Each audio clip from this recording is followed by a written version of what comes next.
Oh, welcome back, everybody. Welcome to episode 179 with Chicken Sandies, aka Joshua, or Joshua, aka Chicken Sandies. What's up, Joshua? How's it going? That intro was pretty tight. Dude, that sounded like you on the guitar, bro. Oh, well, I'm like a 6 out of 10 on the guitar. I'm okay.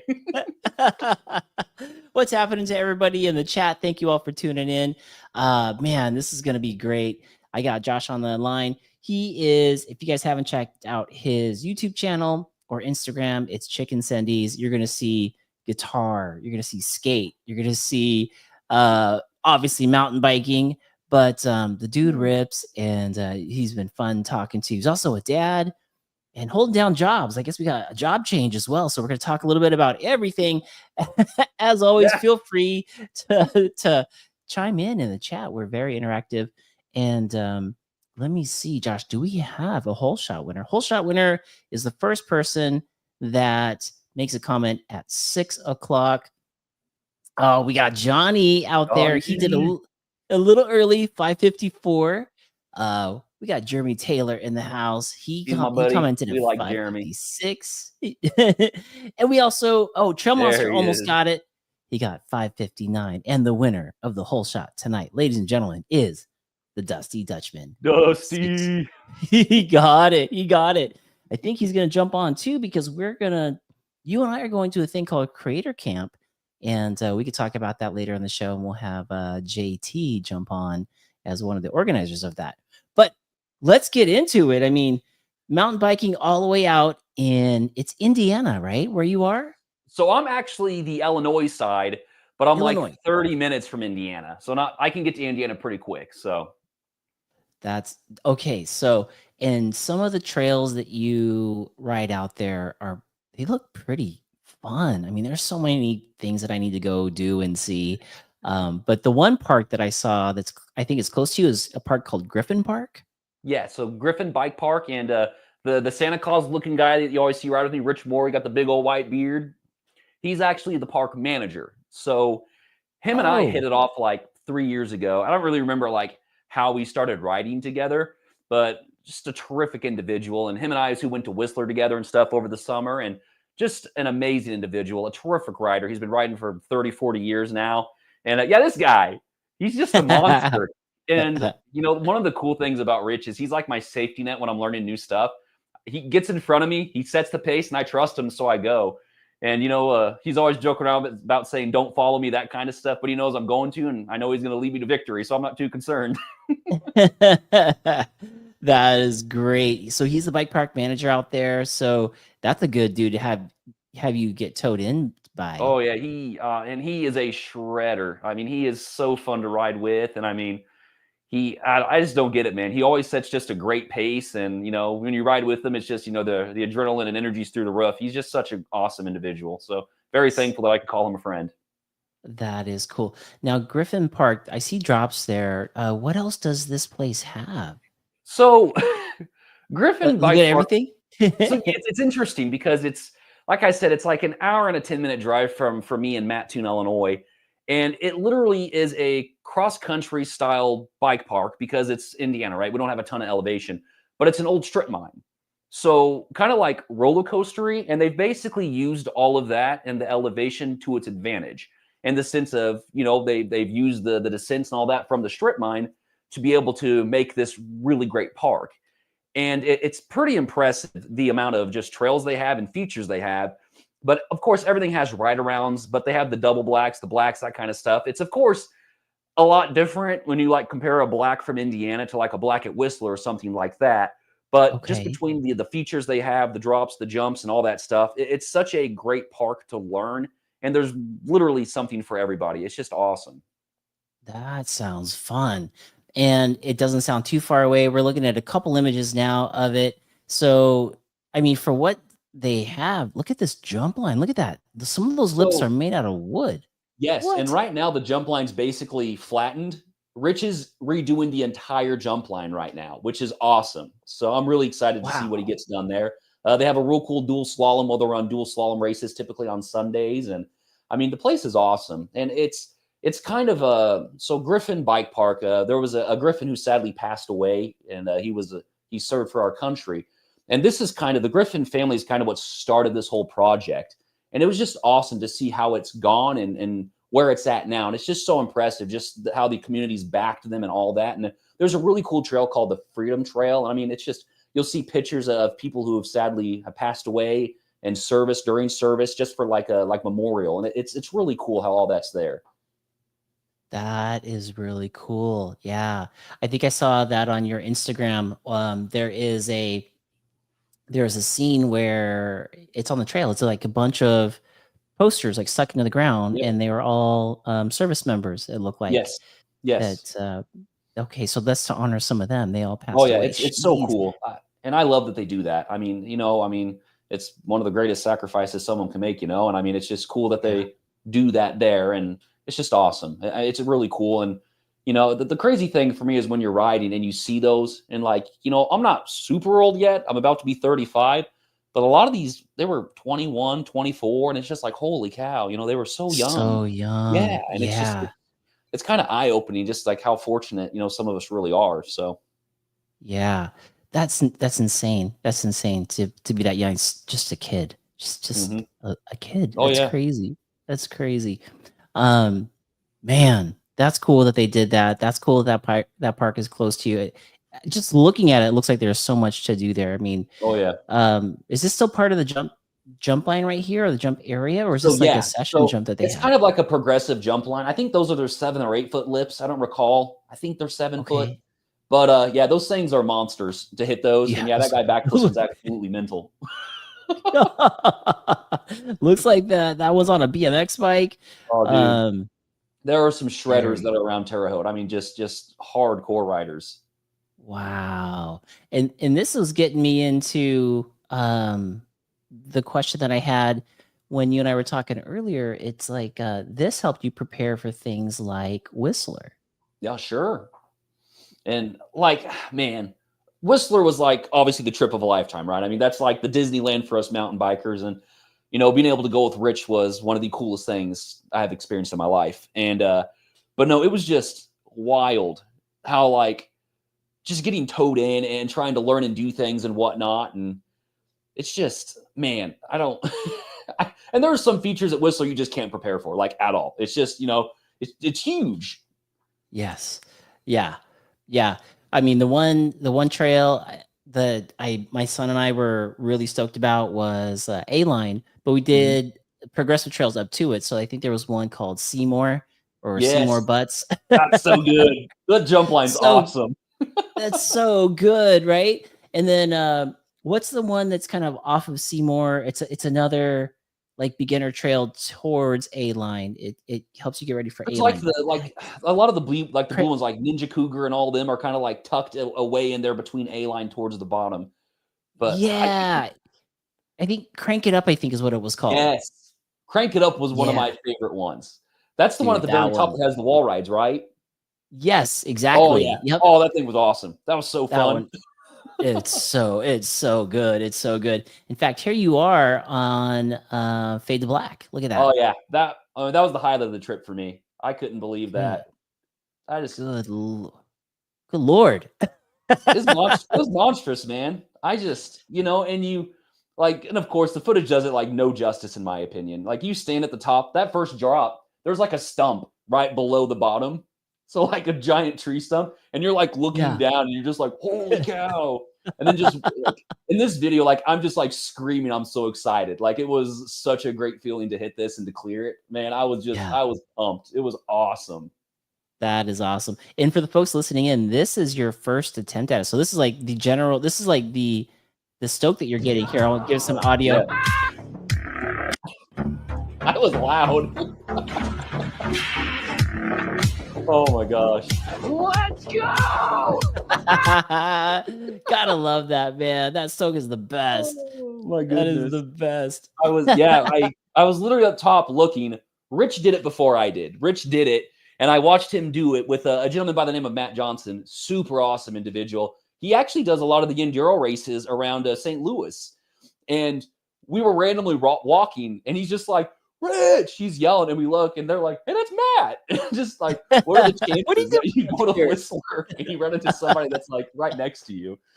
So Dude, that's him and Rich hit it together, and then I was looking at it, and I was like, man, I can't leave here and not have done this. So I was like, I go, and like we were just talking about, I go, Rich, set the pace. I'm following you. Let's go. So we went, dang. hit it all, and oh my gosh, it was just That so good. It was that awesome. feeling, you got the fear, you got the questions, but then you have the trust and the toe in from your buddy. Oh So yeah, you're just like, it's like that mixture. And then when you're riding away, that feeling of joy that you just oh like yeah, accomplished something man. big like that. Oh, Yeah, oh, that I think the part I was most worried about was that step up, like getting onto the actual platform. For some reason, yeah. that was the thing that was sketching me out the most. Like the drop itself, like these drops, I knew if I was going the speed, I'll be fine. But just hitting the step up into this step up right here. This was the part that like freaked me out the most, and I couldn't tell you why. But it was just I mean, like, that's a gap there too, right? yeah, Like if it's you probably don't, like 4 or 5 foot, give or take. I mean, it's bigger than you think. yeah, look at that. Cause it's not a give me. The sand doesn't go all the way up to the lip. You actually have to go Oh yeah, up and clear the gap. Yeah. You yeah, it was could, I wild, mean, I've man. seen video of people falling back off of that thing. Like they don't get enough and they fall back Oh off yeah. it. Yeah, that's not good. That's not good. No, dude, it's wild. It's yeah, but yeah, hitting that was just, man, top tier for me. That was awesome. Dude, that is so cool. That looks fun. That's a trail that I didn't get to. I would have loved to have gotten to that one. So I got to go back. I definitely got to go back Dude, for oh, sure. we're already talking another trip next year. I was like, we're already like trying to plan it out, and we're hoping to get like a group of 4 or 5 guys this time instead of just the 2 of us. So Shoo! What time of year do you guys normally go? Do you guys it'll probably be go June, July-ish. June, July Yeah, before we do summer Crankworks? stuff. Nice. That's okay. The only time I'd been there, it was end of June, first week of July. And I was there for Okay. 3 days, and it was just like, man, this is great. Cause I know they were getting everything ready for Crankworks. So we So the went the trails were week just after it. nice.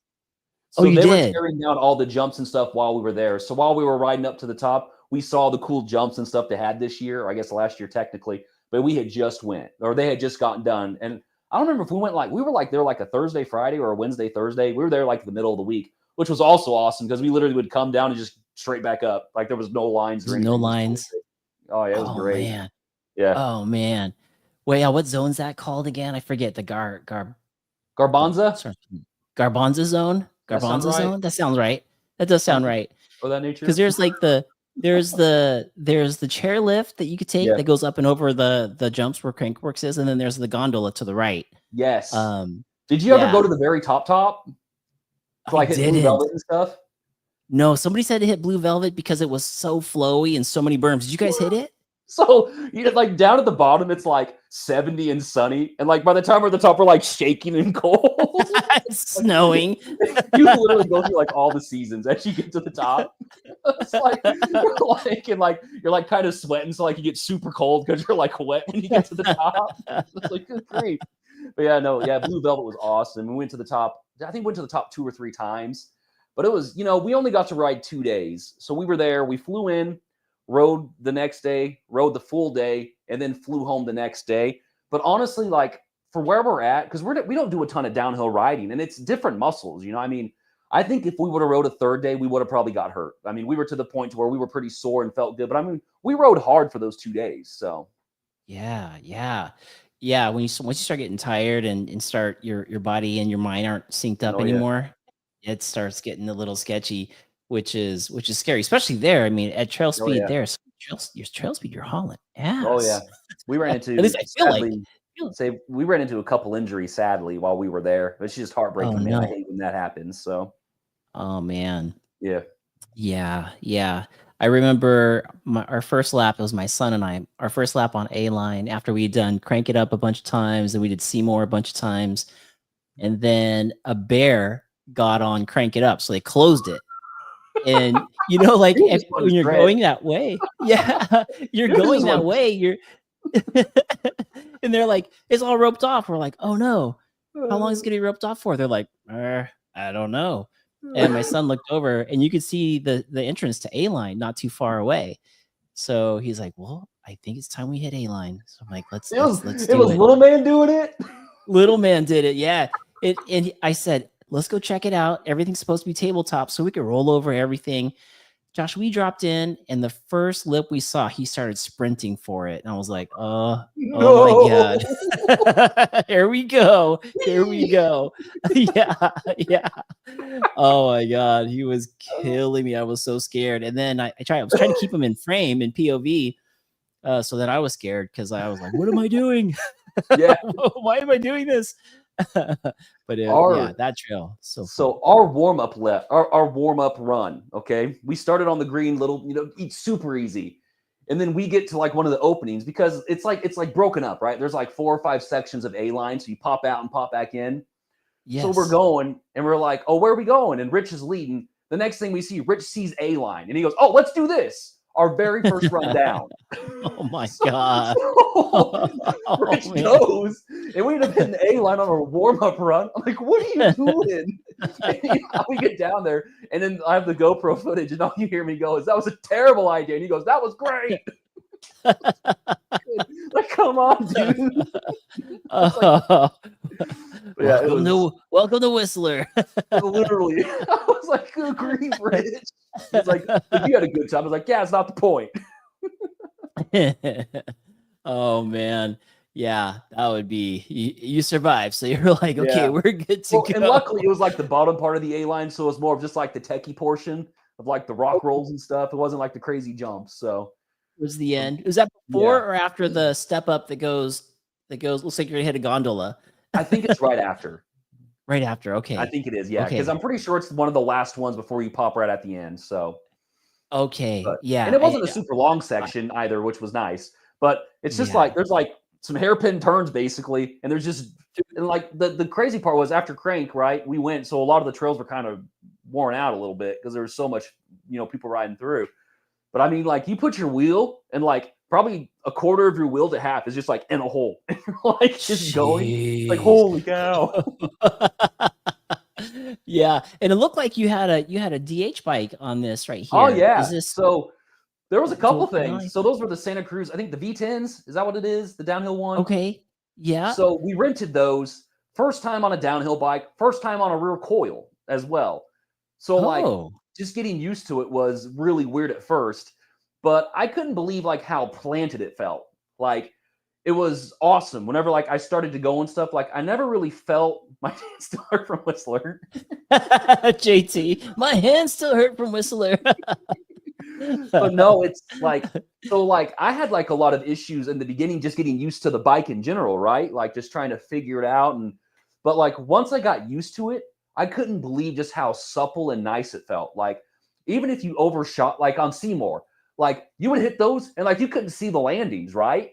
Like they were so far down. Like, but if you would overshoot them with the downhill, once you land, like there's just so much travel, like it just absorbed it all and you just kept trucking. Dang, that's cool. Yeah, that's really cool. I bet that helped a lot. And it looks like nothing on video, but you know that one spot on A-line where it's like a drop before a left-hand berm. It's like in the middle of the trail somewhere. Yes. And on video, it doesn't look like anything. But when you show up in real life, you're just like, double brake. Yeah, at least I did. And I was like, what the hell? I'm looking down. And people are just flying by. You stand from the edge and you're like, Yeah. And for some reason, my eyes go like to the bottom of the berm to the left, like the furthest point down, And touchdown is way before that, but you're just looking at the very, very bottom part. It's just but so I bet that DH bike was awesome. It is. It really is. Dusty is saying that was my first time on a DH bike too. Johnny says, Mountain Bike Q&A says, you'll have to change your name after you see me ride. Seymour. I'm so excited that I get to see you guys and ride with you guys. I didn't realize you guys were going too. I know you still talk about that later, but I'm just pumped over that. That's awesome. Yeah. Well, shoot, let's jump on the energy now because I do see backstage we have Dusty, we have JT, one of the creators of Creator Camp. Let's talk about it now. Let's bring him on. What's up, JT? Yo, what's up, boys? Yo, how's it Creator going? Camp in full effect. Yeah, man. Yeah, I was sitting here watching the stream and I was like, you know what? Let me get in. Coach, put me in, man. Come on. Heck yeah. Come Heck on. yeah. What about me? What about me? Mediocre mountain bikers going, Yeah, he'll be there. yo. Mediocre's going to Mason. be at Creator Camp too. Oh, is he going That's too? awesome. Yeah. I don't know. As all these people were going, like I'm just so excited now. It's awesome. Yeah. JT just texted and uninvited me. Johnny says. He texts me randomly like, "Am I still invited? Am I still invited? Am I still?" Johnny's gonna be my carry-on. I know what you're talking about. Yes. Yeah. Johnny is he's mandatory. There's no Creator Camp unless he shows up. We shut it down. Oh goodness. That would be awesome. It's looking good. There's, sorry, go ahead. No. Go for it. Yeah, I saw some pictures of like the accommodations. Holy cow, on the lake, baby.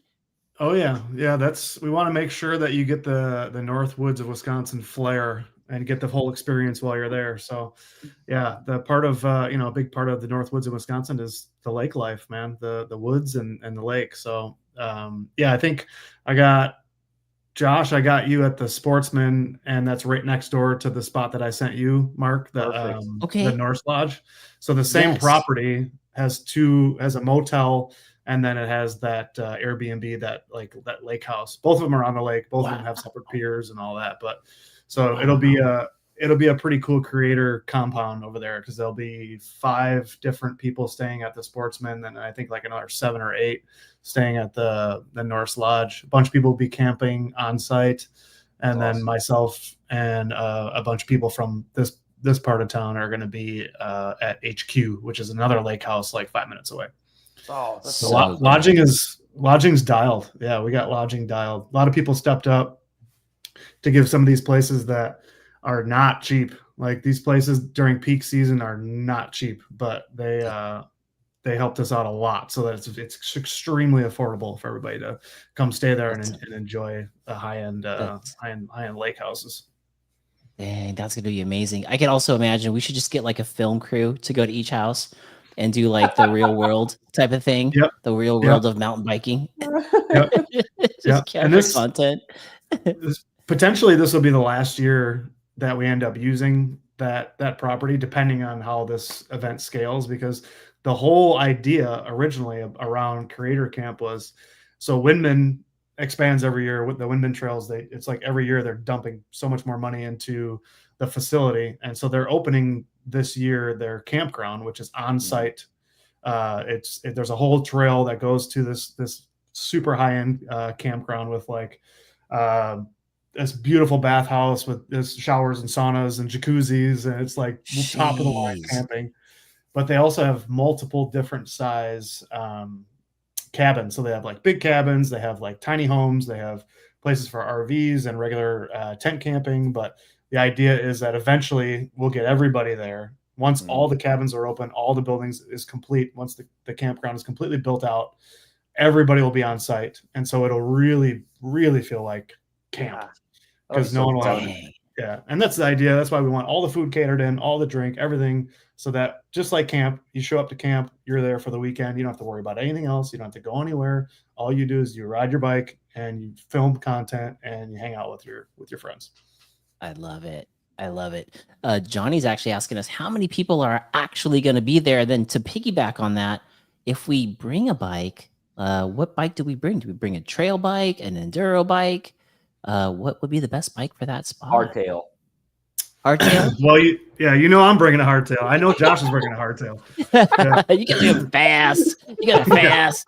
Yeah. Well, remember, so there is also a dual slalom competition, right? There's that dual slalom tournament going on. So hardtail's not a bad idea, but for everybody for anybody that's bringing one bike, I would say probably a trail bike. A trail bike would be just fine. Because even their features and some of their bigger jumps are built really, really well, that with minimal travel you can successfully conquer all the toughest trails that they have there. Even their real rocky stuff would be fine on a trail bike. You could step it up a little bit, not necessarily though, but I've ridden my Canyon that Johnny of course talked about in the chat there. Yeah. I've ridden my Canyon there. And I can bring it for you, Johnny. If you want to ride it, I'll bring it for you. that one is a little bit overkill. It's not necessary. Like I said, I think trail bike's probably the right weapon for that job. But as far as people, we got right now, there's 9 returning creators and then 9 new creators. So we got 18 right now. Ooh, with maybe that's like gonna be fun. There's like maybe 2 or 3 on the bubble. But I can confidently say there's 18 solid yeses that we have signed up. So there could potentially be more. And if anybody reaches out to me, I try to just let everybody understand that anybody who wants to be involved can be involved. Like if there's people who really want to be a part of it, we'll make it happen. Yeah. Like Nice. no one at this point, no one is excluded that wants to be a part of it. So we can there's always room for more. We'll make it work. But again, I don't know how this event is going to scale in the future, but for now it's really like it's all about the vibes and just getting the right people there, getting people from outside of the Midwest, as well as obviously the Midwest will be very well represented. But it's if you really break it down to its core, it was me coming up with an idea, a way for me to hang out and film with my friends. That's all it is. Nice. Best I love idea. it. Those are the best ideas. Yeah, that's all. That's Ride really bikes. when you really get down to the nitty gritty. Ultimately, I just wanted to find a reason for people to come hang out. So I'm so stoked that I get to come this year. Genius. I was really bummed about last year, so I'm super excited, especially seeing the footage and stuff from last year's all you guys' activities and funness. I'm super excited, man. I really am. So yeah, and it was hard to capture the camp vibes. Like it really did have like that community / family / like I don't know, just like going to camp, hanging out with their buddies. Like that happened like the very first couple hours that everybody was there. It felt like tight. It felt like a family. It felt very welcoming and just like calm and just fun, like relaxing. There's no stress. I know there are elements of competition to this event, which I like. I think it pushes people creatively, which is what the part of the idea was. But ultimately, it's just fun. You're just hanging out with your friends, shooting. It's just a comfortable place to ride bikes, and everybody has their cameras out, and it's normalized for that weekend. People vlogging and like excessively using cameras is totally normalized, which I like too. So when you say GoPro record, everyone's cameras are like Everybody. beep, beep, beep, beep, beep, across the Beep, lake. beep. All the birds Beep, go beep. flying away. oh my gosh, That's funny. That probably would happen. bring all the bikes. Mediocre mountain biker is saying, bring all the bikes. Trail Monster wants to know, when is it? When is it again? September 5th to the 7th. It will always be the weekend after Labor Day. Ooh, there we go. Yep. Evan will Johnny's be there. asking, is Evan going again? Yep, probably. He's talking about Minnesota MTB. Yeah, he'll be there. Nice. He will be there. Nice. I can't wait. We got to get either you or Johnny or both. You guys got to do an on-site podcast. Oh, that would be fun. Or a live That would be stream so fun. Yeah, that would be really cool. Yeah. I mean, is the broadband good out there? Is the internet reception pretty solid? They got Starlink. I did some sweet. I did some testing when I was up there last time, just on upload and download speed, and it's right on the edge of being able to it's just past like the minimum level of what you need to stream HD. So you can do at least you can stream 1080 through StreamYard. So that I checked on. Yeah. So Johnny and I can jump on there and create a podcast show. There he goes. Oh, a pod with Mark. Yes, Johnny. Let's do it. Trail Monster is going to be in Spain, so you have to tune in whatever the time slot is for Spain to come in. That's going to be looking awesome. forward to it. Yeah, it's going to be a good time. I love it. So since I have you both from the Midwest, Josh was just talking about Griffin Park. Have you been to Griffin Park, Dusty? I have not. It's on the list. Is it far from you, or? I don't think so. What? How far is it from you, Josh? So it's about an hour and 15 minutes for me to get there. Okay. So I'm trying to think how I can get to Wisconsin in about 5.5 hours, just going straight up there. Far south. Okay. Yeah. How far are you from oh gosh, is it Wild? No, Wild Side's the one by Pigeon Forge. Oh, The new one up by Farside? Chicago. Thank you. Yeah, how far are you from Farside? 3.5 hours. So it's about 4.5, 5 for me to get to Farside. Okay. That's close. So- That's So- close. Yeah, I'll be there at the end of June. So actually, myself and Minnesota MTB will be there last weekend in June. Yeah, shoot me dates. I'll be Nice. there. Okay. Yeah. What about this one? Looks fun too. What about this one? This one's Yeah, is this this is the Wild one by Side? Pigeon Forge. Yeah, this is Wild Side's new one. This is their little drops there. The little drops. I mean, Shoo. nice. this place is terrific, man. It's only been open like Yeah. 8 months, give or take now. But yeah, this place is, oh my gosh, dude. We were at Baker's Creek and we saw this awesome. place open, so we ran over there to hit it as well. And it's got shuttle access to the top. It's pretty fun. What's it like riding on that carpet? Can you? Does it feel like it slows Oh, you down, or is it just nice and terrific. quiet and grippy? No, it's great. You don't really even notice it. It was a little weird at first just to see it, but once you're riding on it, you don't even notice it. And it's great for helping keep the trails in good condition and stuff. I mean, it's pretty awesome. Yeah, that's cool.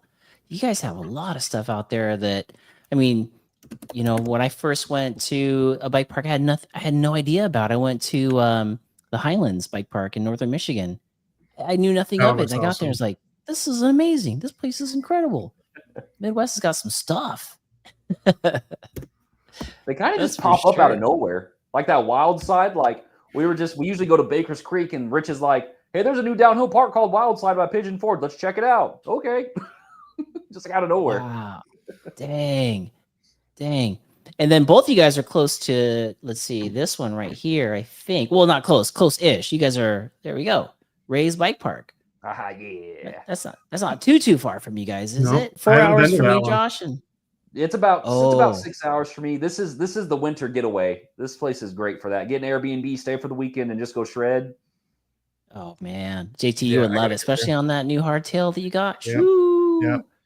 Yeah, I'm Or still what would upset be the- because we had Rays in Milwaukee, which was a 25-minute drive for me, and it was there for like 4 years. So we rode there constantly, and then they shut that one Wow. down. And I haven't been to a Rays since then. I miss it. When did they shut that one down? How long ago was that?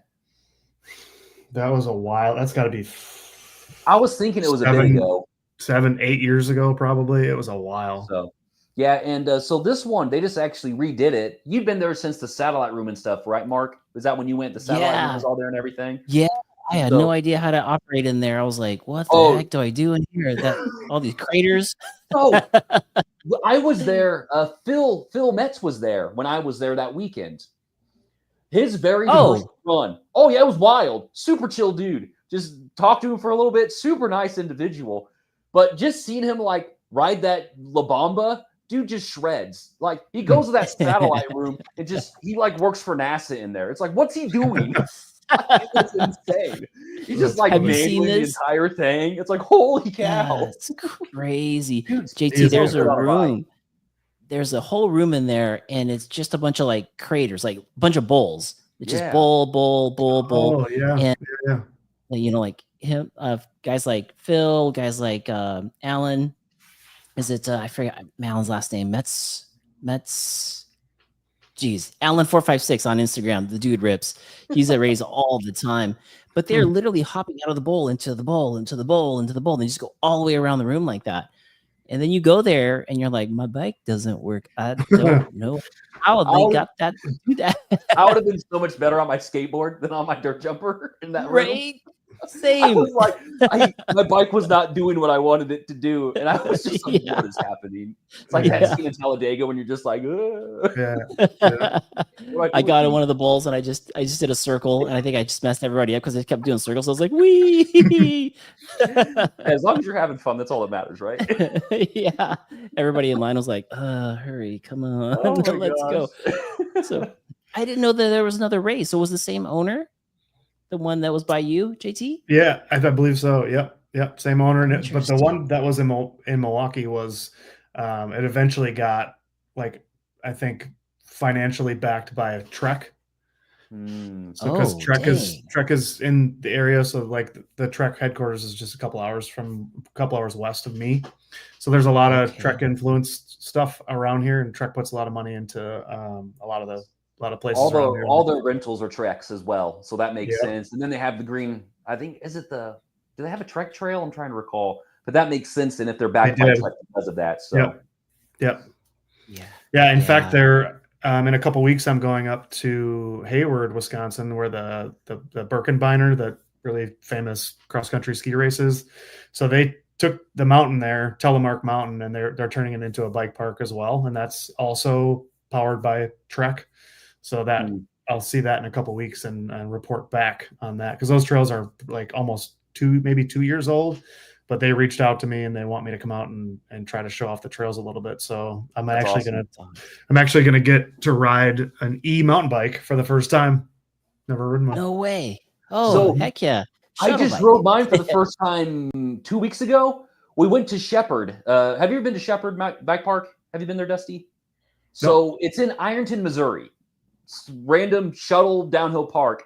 They did it. I was sharing about Matt Johnson. He hosts the enduro race there, and I went there with Rich because Rich was racing that weekend. So he had just recently bought a Trek e-bike, and he wanted to kind of work out all the kinks and stuff. So he was riding his wife's Trek, which is just a super nice e-bike, and then he put me on the other Trek e-bike. So I'm not one of those guys who are for or against e-bikes. I think they're great for people if you want to ride them. Like I think it's a wonderful option if it's something you need or could enjoy. But finally getting on one and riding one at a downhill park and being able to go to the top on the e-bike, I might need one of these. I was like, I had a blast. And when I was going down, I thought the weight would be noticeable. It really wasn't. It kind of reminded me of a downhill bike because it just felt real planted. It just felt really nice and planted.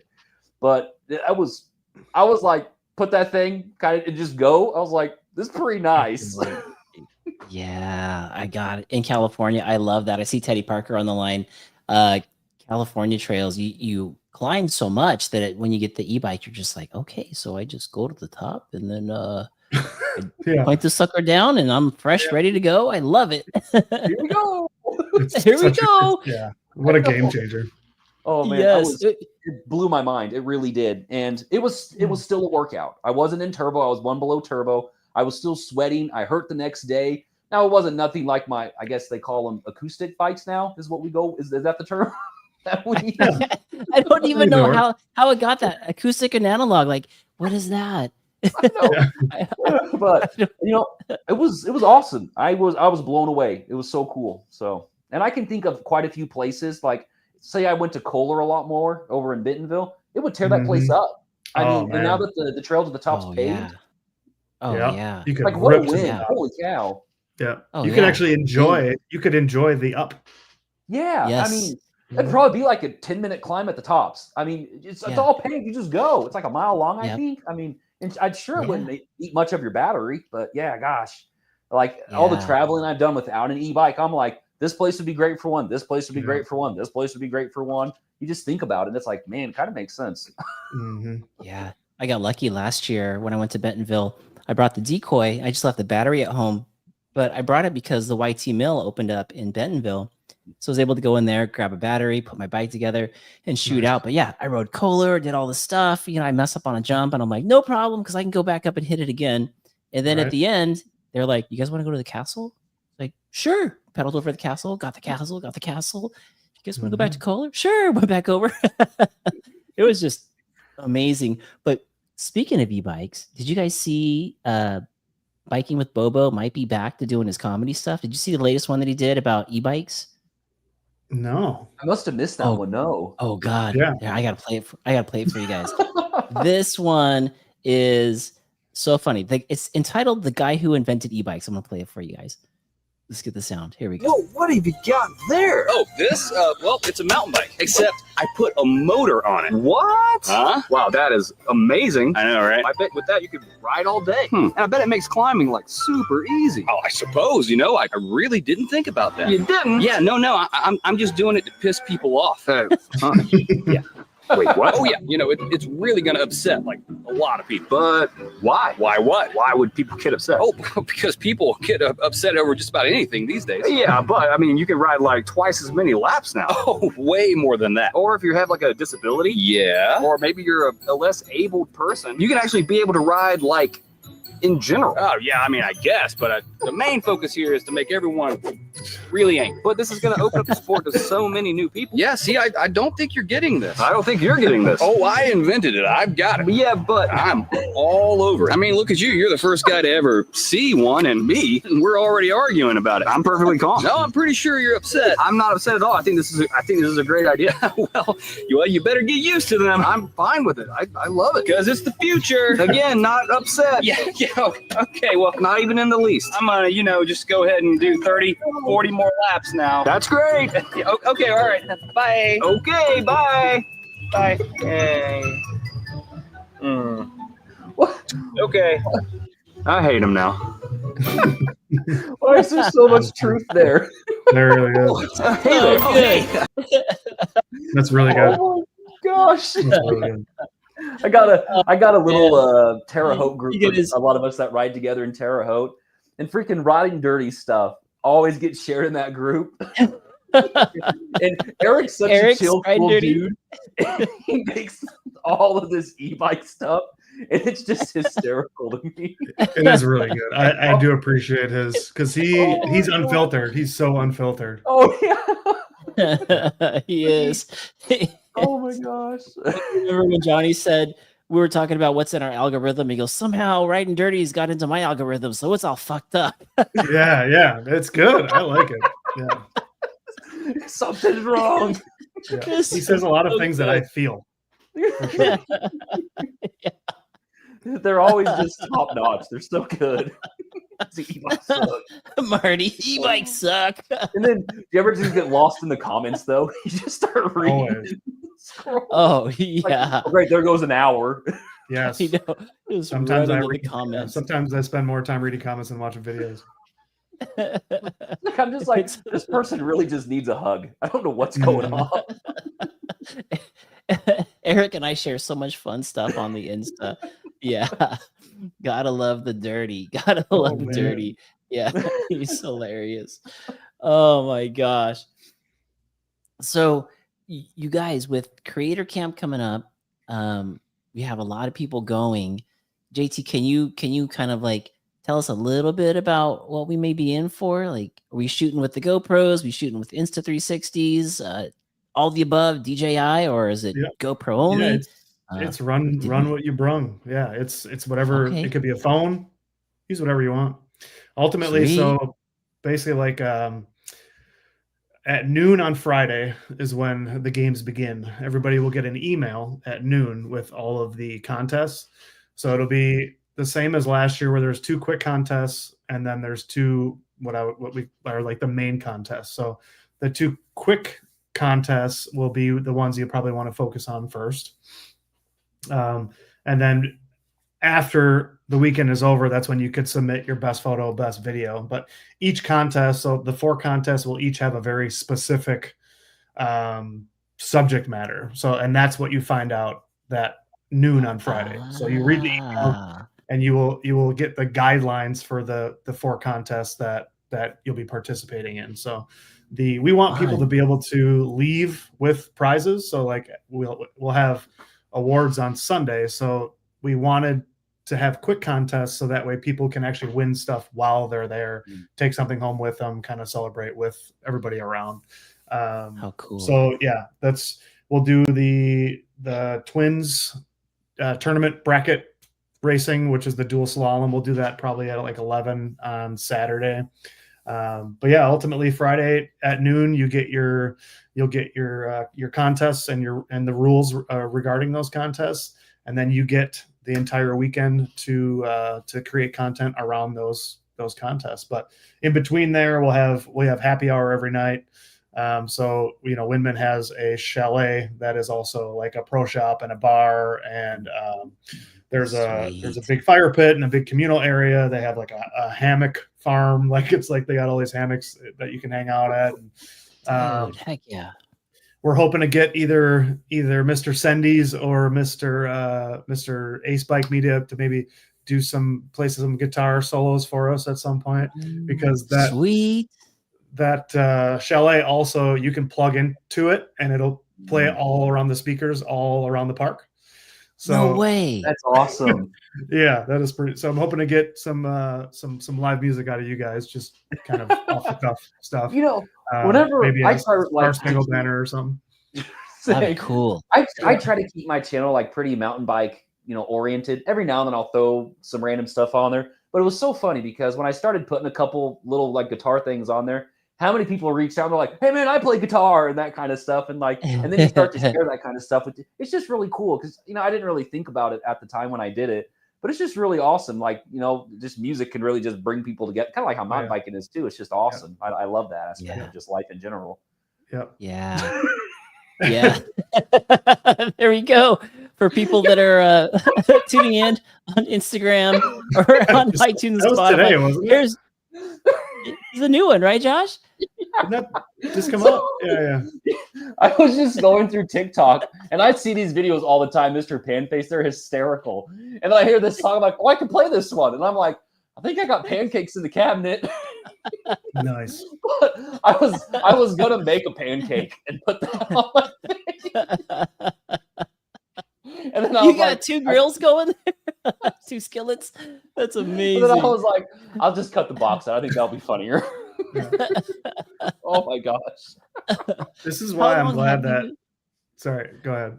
No, go for it. Go for it. I was just saying, this is why I'm so glad that I've trained my algorithm to make sure, to prioritize people like you, because you never know. Like, it could be skateboarding, it could be guitar, it could be mountain bike stuff. You never know. And even your mountain bike stuff, like you got gravel, you got your hardtails and stuff. Yeah. There's such a good variety that you put out. Yeah. So You you keep us all guessing.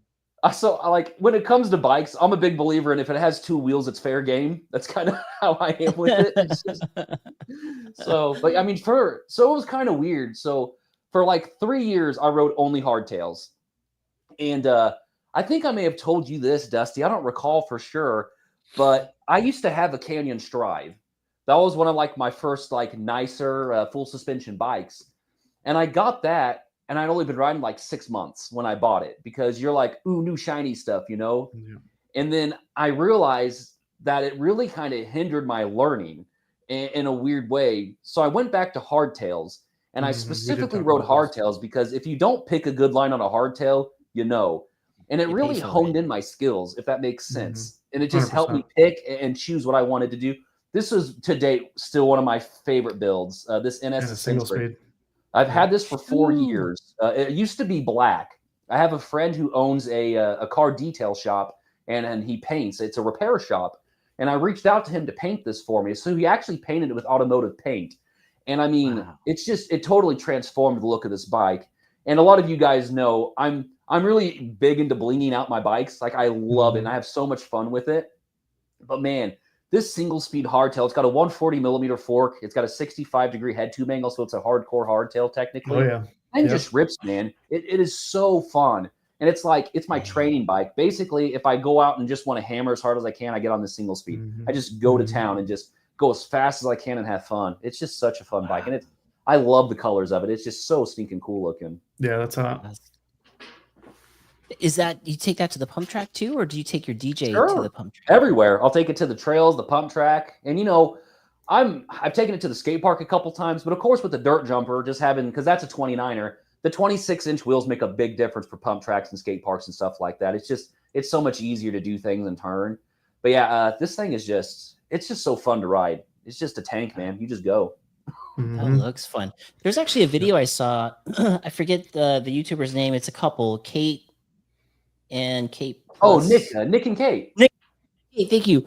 Yeah. Nick was making an argument that instead of a dirt jumper, the argument was get a hardtail like this, and that way you can take it to your trails, but yet you can still take it to the Mhm. pump track, you can still take it to the dirt jumps, so that way you can it's just more. You have more opportunity to ride with friends. Like if somebody doesn't have a dirt jumper, but you can go on a trail with them, it's or if you don't have a BMX bike or something like that. But this one, I could see why. Just looking at that looks fun. I'm a real big believer in like you could do a lot more on a hardtail, like a really well built hardtail, as a quiver for all end, as opposed to like an enduro or a trail bike. I really do think, and I'm sure other people will disagree with me. And that's totally fine. But after riding a hardtail for 3 to 4 years and having full suspensions and stuff, it didn't really hinder me. There was a couple things where I'd look and be like, I probably shouldn't hit that on a hardtail because it might hurt, or especially now that I have a full suspension Giant again. It is kind of funny. There are some things I'm not nearly scared to do, but like the hardtail, if you land stuff right, you're fine. But like if you're overshooting and you're picking bad lines, you'll find out real quick that you probably shouldn't have done that. And that's kind of one of the reasons why I liked it, because it made me kind of more of a cautious rider, but it did turn me into a better rider, in my opinion, as well. So absolutely, yeah, that makes sense. JT, have you taken out your new hardtail, the one that you got from your buddy? That thing was beautiful. It looks so nice, man. Everything you're saying, Josh, I just keep applying to what I've been going through the last couple of rides on my new bike. I'm like, yeah, oh yeah. Like so all my hardtail like experience has been old geometry hardtail. Yeah. And like I have a hardtail steel single speed as well, old geometry, like super steep head tube angles and just low bottom brackets and short wheelbases. That's what I'm used to. So that's why I'm used to the way that those bikes handled. But yeah, like riding a modern geometry hardtail, a steel one at that, there's times I actually forget that it's a hardtail. Like, and that doesn't make a bit of sense. But there's times where all of a sudden I'll start ripping downhill and I'm like, oh my God, like this is a freaking hardtail. Like, how is this even possible?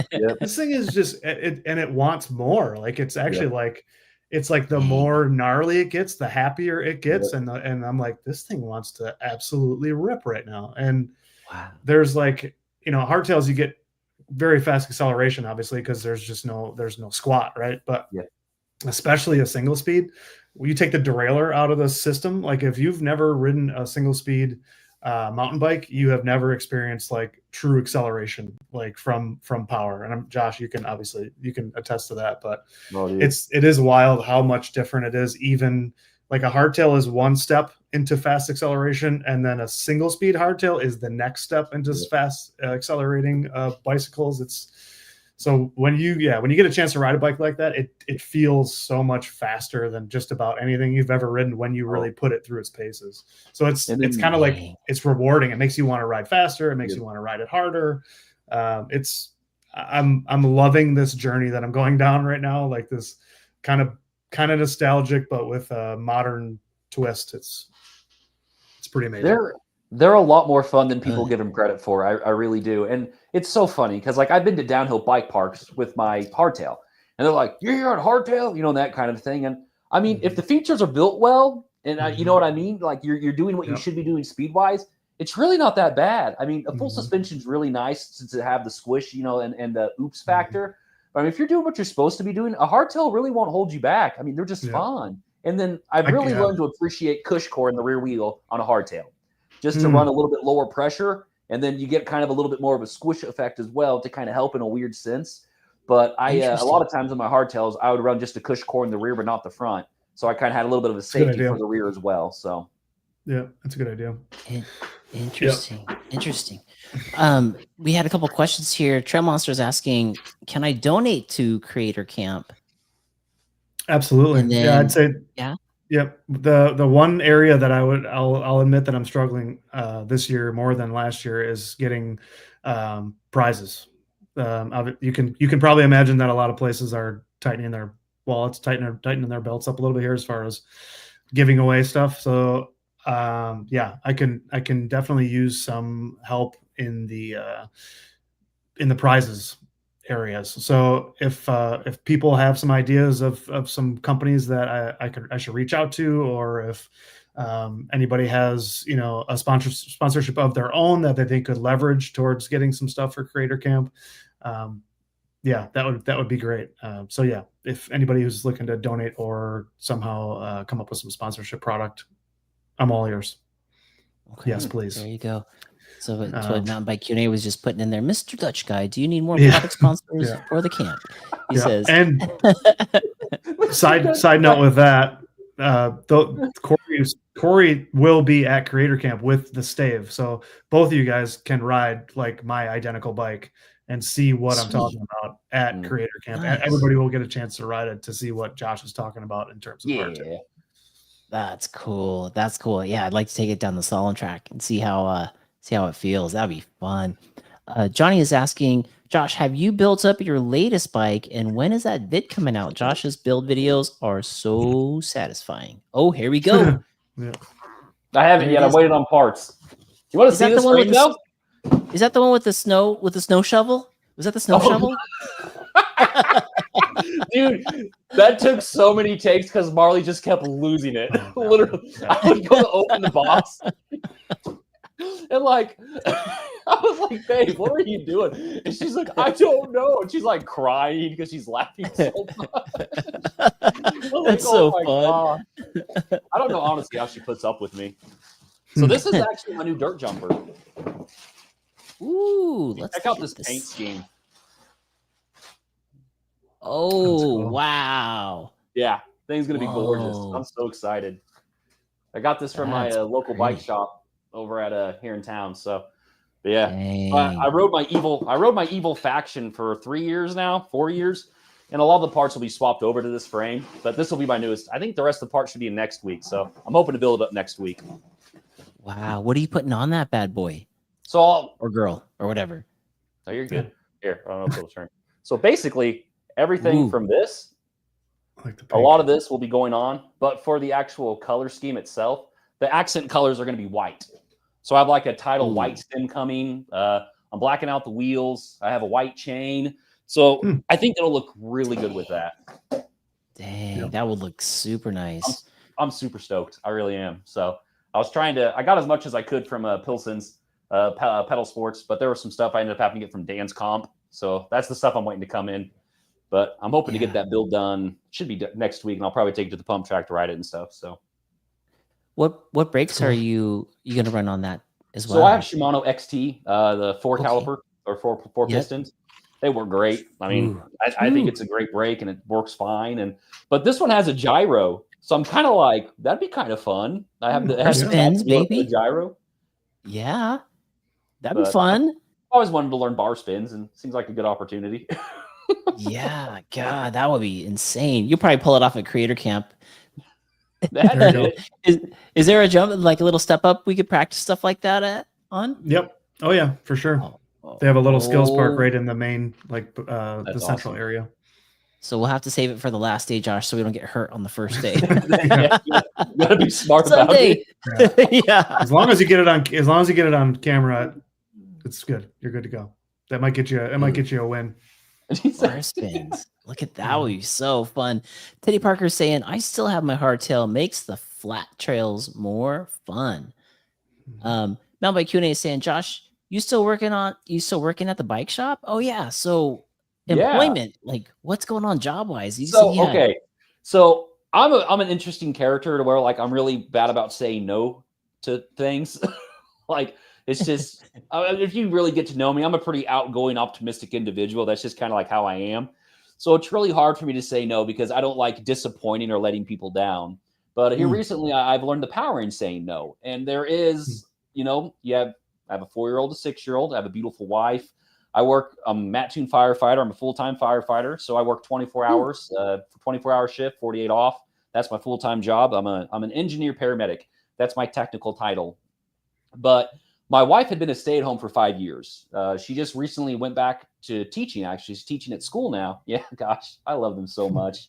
They are truly just wonderful and just little people, and I love them. That's a really nice PRS, by the way. But no, I love getting them involved when I can, and they really enjoy it as well. But so when Marley went back to work, I was trying to find something to do in the meantime, and the manager of the bike shop, Quentin, he got a hold of me, and I've worked on his bike a couple times, and he doesn't really do a lot in the bike mechanical side, and I do. So he came out to me, and he's like, hey, do you want to work part-time at the bike shop? I'm like, what are we thinking? And he's like, just working on bikes, fixing them, building them, and stuff like that. So I'm like, absolutely, why not?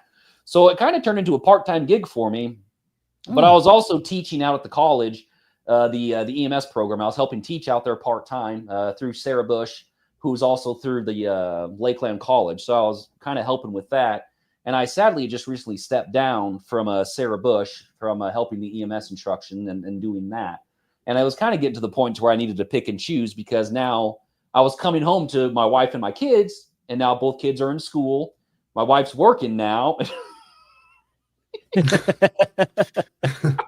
I remember this. Yeah, Getting her to let me keep my mustache for these pictures That's pretty good. was difficult. That's That's my that's favorite. good. Yeah. The wheelbarrow. the wheelbarrow pose. So this one here, she was supposed to hold me for that one, but every time she picked me up, she dropped me.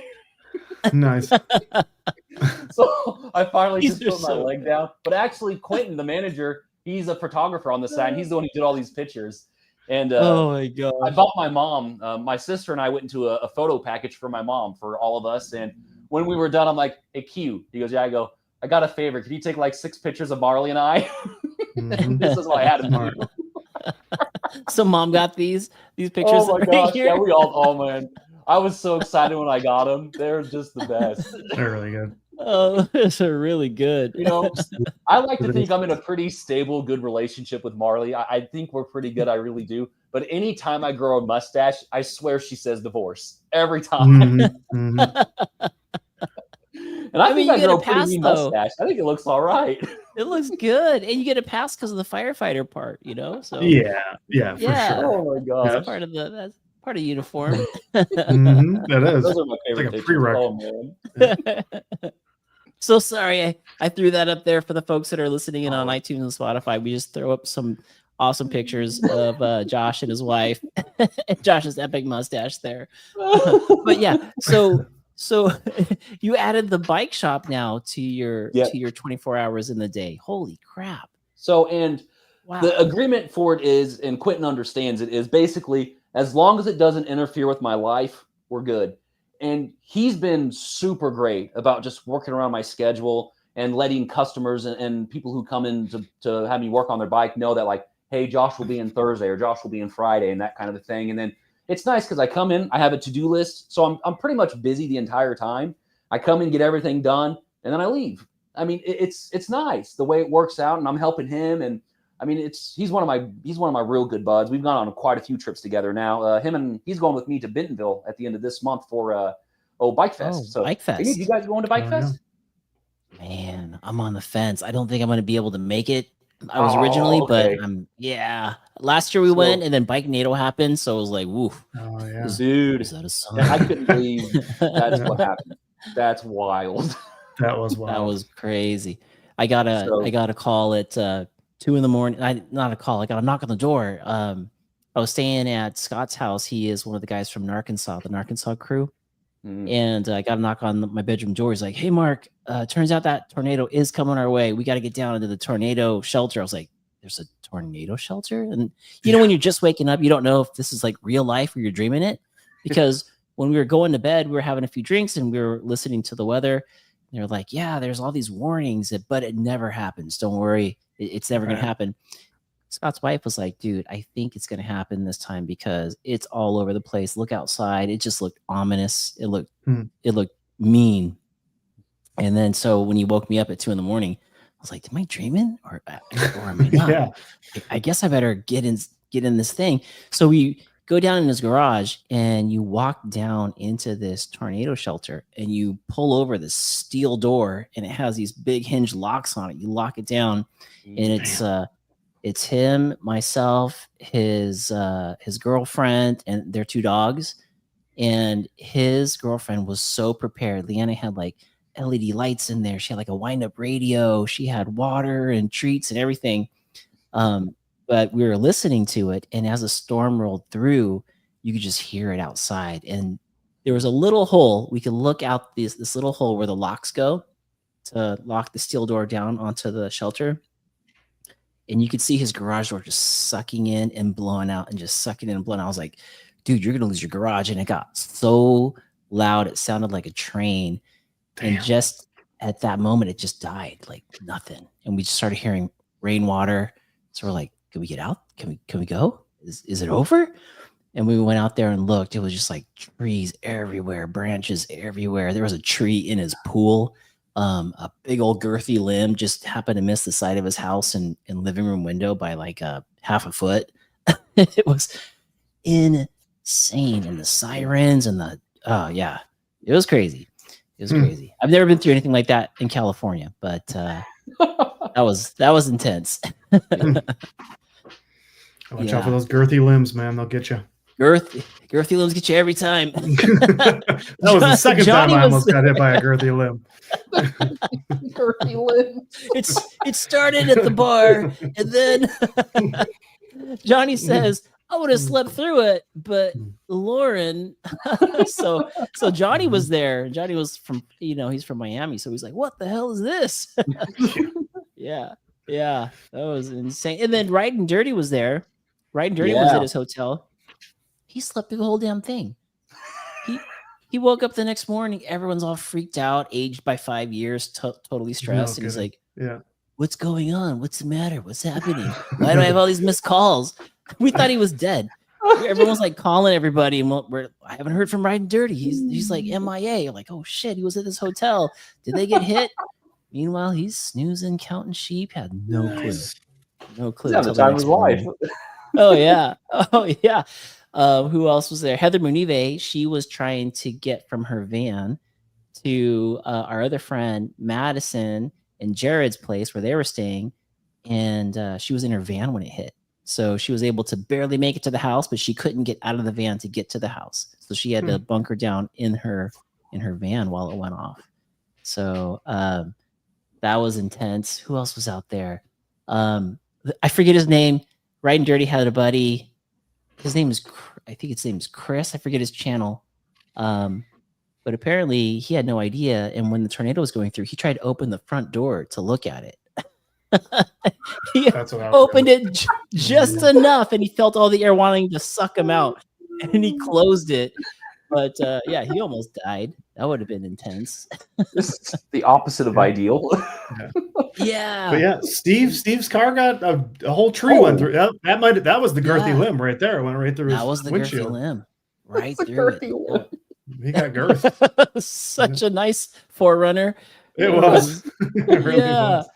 Oh man. That was Oh my that was gosh. insane. That was insane.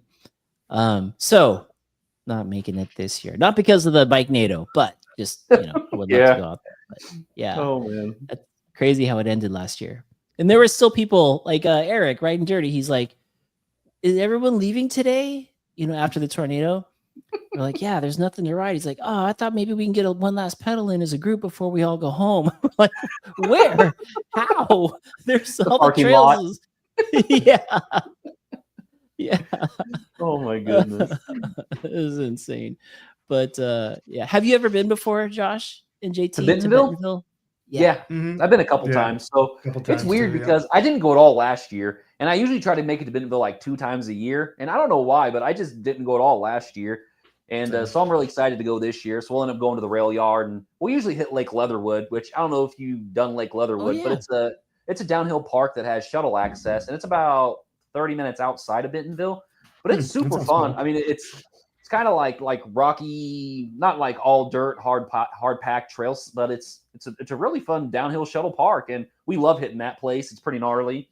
But yeah, we'll do the rail yard. We'll do there. We'll definitely go through Kohler and all that stuff like usual. But yeah, I love it, man. Fun. And it's about 7-hour drive for me, so it's not terrible by any means. No, it's pretty What nice. was your guys' favorite run there out of all the different type of terrain? Do you have one that sticks out? So for me, and this is probably going to sound really weird because I love the mountain bike trail aspect, but whenever my very first whale tail I hit was rail yard. So like hitting the Nice. pro line and hitting that whale tail is just like in my brain. And it was so cool and so fun to hit it. And actually that NS Eccentric, I did it on that hardtail. Whenever I had it built up for my 12-speed, I took that to the rail yard. And this year we're taking our dirt jumpers and we're taking mountain bikes. But I don't know, there's just Fun. something so fun about asphalt and just going and just hearing your bike on the asphalt go like a TIE fighter, Yeah, and all that's that. Yes. Love it.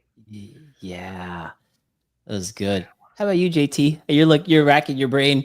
Yeah, we had the most fun at that little spot. It had like every single one of the trails was named after. It was like something to do with like fighter pilots or something. Man, what was the name of that one though? It's just a small little. It's got like 4 or 5 trails. They're all pretty short, but they're all downhill. But it's in like Bella Vista area. I gotta figure that Oh. out. But Yeah, like air raid. Yes, I think the Mad that's Hatter's spot. out there. Yeah, That's the Yeah, spot. that one's sick. But that was the one place we could go that it didn't matter how wet it was. They were always open because it was so rocky. Like it's not even Yes. dirt. It's like shale. And Yeah. so we went there twice in 3 days. We went there twice because everything else was so wet. And we just had so much fun. There was nobody there. It was just us because it was like early spring. So it was really wet. Most of the other stuff was either too wet or even some of them slaughter pens. A lot of them were open, but just sloppy. Yeah. This place was the only place that had really good conditions, and we just rode there for hours and hours and hours and just lapped and lapped and lapped and lapped. And again, it was just us. So we were filming, and it actually snowed at one point while we were there. It dumped snow while we were there. What in the heck? And this is not Sedona. This was Bentonville. No, this is Bentonville. Snowdona's been a thing 2 years ago. Yeah. Okay, Yeah, we were we came down here for warm, dry trails, and we have snow and wet trails. Wet trails. Oh my gosh. Do you remember when Texas had that really bad ice storm about 3 years ago? Oh yeah, where all their pipes were breaking in the houses and everything. Guess who was at Texas? Guess who was at Texas to ride Spider Mountain that weekend? Oh, that's was that Chicken Sandy's was there? Oh my god, did you freeze your tail off or what? Dude, so we're used to it because Illinois weather. But so there was a group of 4 of us, if I recall. It was Rich, myself, my bud Jackie. Might have been 5 of us total, and 2 brothers who were a little bit younger. They rode for Rich on the Griffin Bike Park team, so they came with us. So we literally got to Texas, right? Like an 11-hour drive for us from Illinois where we went. And we get to our Airbnb, and everything just is frozen. So Spider Mountain closes, Austin closes, everything is just closed. And we're like, what's going on? And then, so the next day, we end up riding at it was Revile Peak Ranch. They were open and they let us ride. It was basically all like red sandstone, okay? And some of the coolest riding ever, but you would just see cacti frozen in ice, encased in ice. And it was just the wildest situation we'd ever been in. But we left Illinois to go to Texas for nice riding. It just ices. And it's like, what is happening? Yeah. It was just the craziest experience of our lives. And I mean, the drive home was miserable because everything was just ice. But let's talk about how we should have all bought some lottery tickets. It was like, are you kidding me? What are the chances? So the last time it had done that was 86. This is the last time they had ice like this. And I was like, goodness. But we got right? In the middle of the ranch, the guy who owned the ranch lit a huge bonfire. And there was 30, 40 cows just around this bonfire trying to stay warm. So we're just riding, and we see a fire. These cows are just looking at us, what are they doing? They were just hi, and just ride by them all. Just crazy stuff, man. It was what is happening? So did Spider Mountain ever open for that trip, or was it closed the entire time? We did not get to ride Spider Mountain at all, which we were really disappointed, obviously, but we get it. I mean, there's nothing they could have done about it. But it's just what are the chances of but we would like to go back and try it again sometime, but I'm just glad we got to do some riding. And I think I did make a YouTube video of it as well. And I mean, the trails were terrific. I mean, they were all frozen and it was 20 degrees. So it really wasn't that cold. And we by the time we took our jackets off and we were just in long sleeve shirts, just riding. But it was just a crazy experience all in all. But it was a real fun one and definitely one that we'll remember forever. Oh yeah. Yeah. Oh yeah. Favorite road trip snack. What do you guys go to when you pick up? Holy crap! Hold on 1 second. Geez, we just got a trail donation. Here it is. That's awesome. There's a donation to Creator Camp. Mark, can you make sure JT gets it when you go out? Yes, of course. Oh, that is give out super a nice. Gift card or whatever. Yeah, Thank you. I'm on my 90-minute drive back to the station. Glad I got this podcast to listen to. Awesome. I'm getting my show really ready nice. very soon. Thank you very, very much, Trail Monster. Appreciate that. That's huge. Yeah, check out the huge. Trail Monster podcast when you guys are out there looking around for I've seen 'em. podcasts. He's they're getting good. his show up and running. Yes. Mm-hmm. $50. There you go. $50 towards Creator Camp. I will I'll get that over to you. Apple Pay, card, whatever you want. Starbucks card, Apple Pay. We can figure out. Yeah. Whatever goes through Venmo. That Yeah, is we'll- awesome. We'll figure that out. That's awesome. Thank you very, very much. That's We appreciate that. Sorry. I If saw you that weren't in and I was Spain, like, we'd have you come out. yes, heck yeah. Oh man. Where were we? Man, that one threw me. Oh. That one threw me off. It's like Sex. this big red chat. I know. Look at that thing. That's so cool. It's amazing. Trails, favorite trails, and then Texas. Did you Yeah, guys ride Texas. a trail called Jesse's Last Stand out in Bentonville? It's over by, I think I I think did. it's over by the castle because I remember we were riding Oh. a trail called Hammer Down, and it has a Yep. step up towards the end, and Yep. then you go back out of Hammer Down, and there's Jesse's Last Stand. It's just a fast trail, like zero break, hauling butt through it. I think it's probably a blue, maybe it might even be a green trail, but we session the hell out of that thing because at the Yeah. end it has like a table. Yes, I know at the exactly end. what you're talking about. Yep. Yep. Yeah, Fast. It's a that fast. ended up being my favorite. Yeah. It doesn't even have Yeah. like a much of a turn until the end and you switch back out.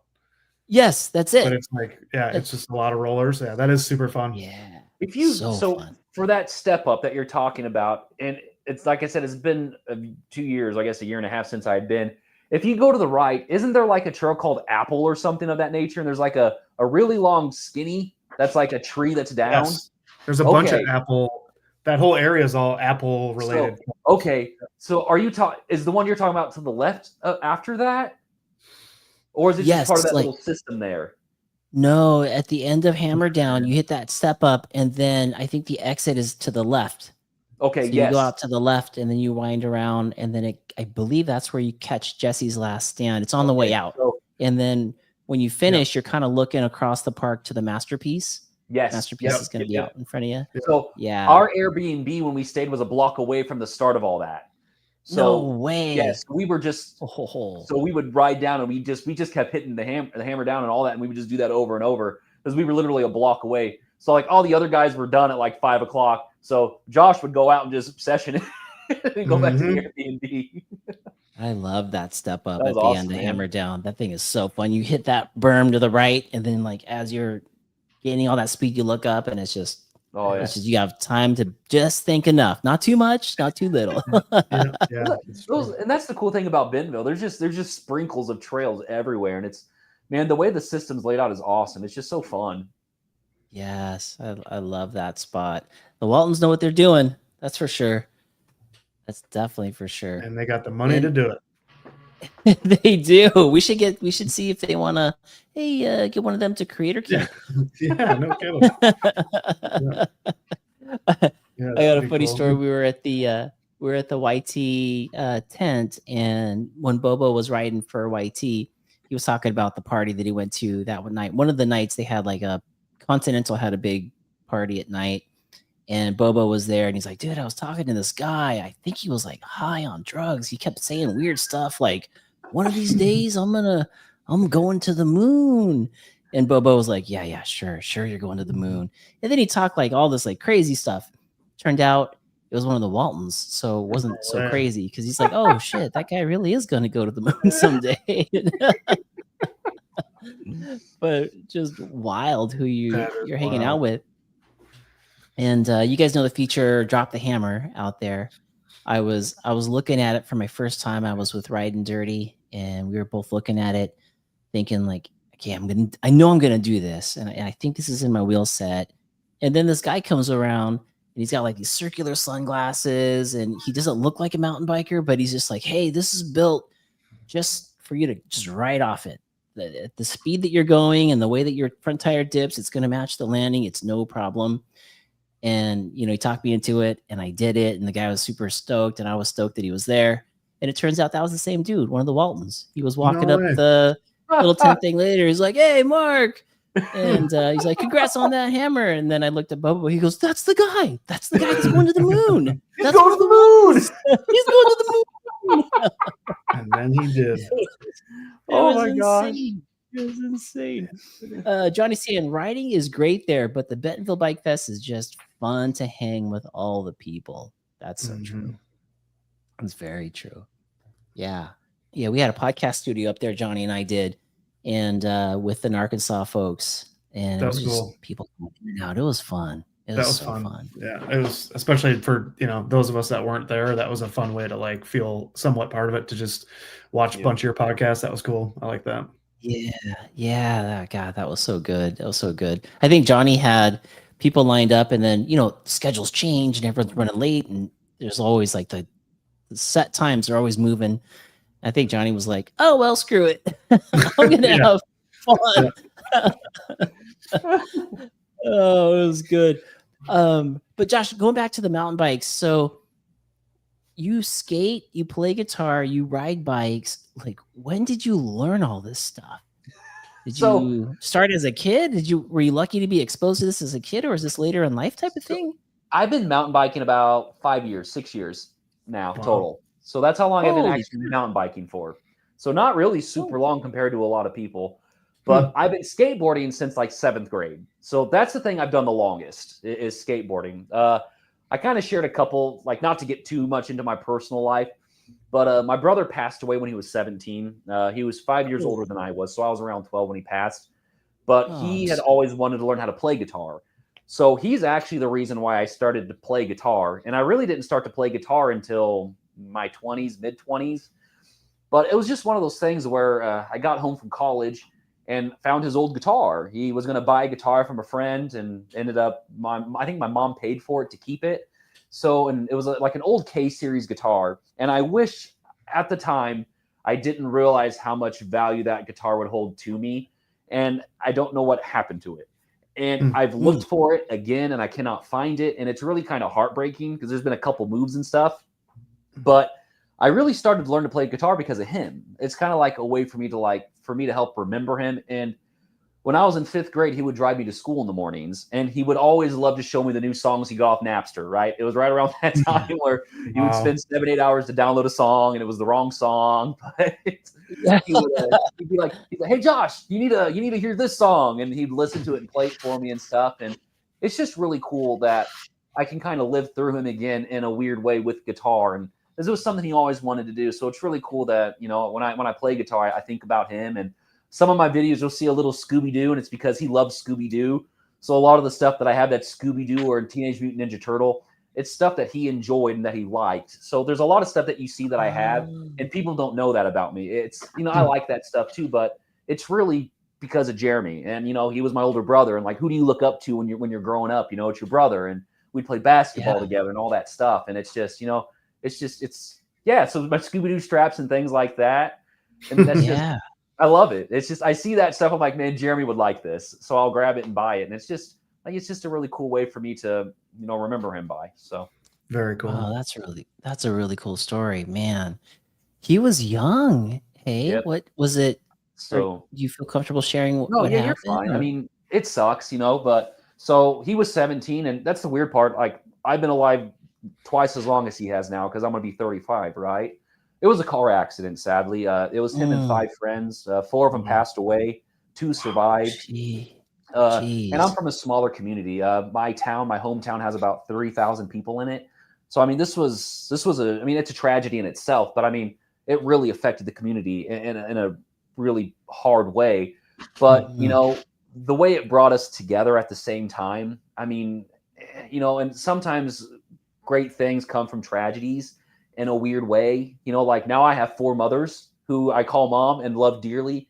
And his friends, I was always the young guy because his friends kind of like swept me up under their arms and like took care of me. And it was really cool, like how it all happened and went down and, brought our family really close together.